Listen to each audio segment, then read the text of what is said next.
चला तर जय आदिवासी मित्रांनो, आज तुम्हाला मग पाचनईचा परिसर पूर्ण आहे ना व्हिडिओद्वारे थोडासा दाखवणार आहे. तर अतिशय असा मस्त असा परिसर आहे मित्रांनो. डोंगर रांगा वगैरे आहेत मित्रांनो.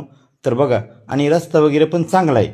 तर मग याच्या अगोदर कधी पाचनेला मित्रांनो गेलो नाही, पण आज कामानिमित्त आम्ही आज पाचनेला चालू. तर मित्रांनो, नॉर्मलचा खराब आहे, पण रस्ता पुढं गेल्यानंतर पूर्ण चांगलाच आहे. थोडासा खराब आहे, मध्ये एखादा 2 किलोमीटरचा रस्ता खराब आहे मित्रांनो. तर बघा, समोर डोंगर रांगा वगैरे अतिशय सुंदर. पशु पक्षी प्राणी वगैरे इथं भरपूर असा आवाज येतो त्यांचा, आणि एकदम भारी असा परिसर आहे मित्रांनो. तर हा रस्ता मित्रांनो राजा हरिश्चंद्रगडाकडे जाण्यासाठी पण एकदम भारी रस्ता आहे मित्रांनो. तर चला, तुम्हाला आज व्हिडिओद्वारे म्हणून आज रस्ता वगैरे तुम्हाला दाखवा. कारण माग पहिल्यांदा चालू पाचनेला मित्रांनो.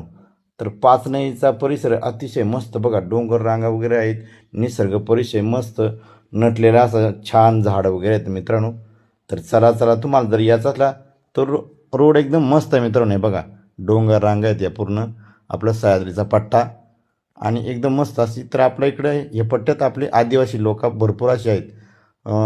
महादेव कुळे असतील, ठाकरा असतील, वारली असतील, तर कातकरी समाज असेल, तर ह्या पट्ट्यात आपला समाज वगैरे इकडे भरपूर असा आहे. तर बघा मित्रांनो, असा पाहण्यासाठी इथं बनवलेला आहे मस्त असा. तर चला मित्रांनो, व्हिडिओ मग आता बंद करतो, आणि लाईक वगैरे काही जा मित्रांनो.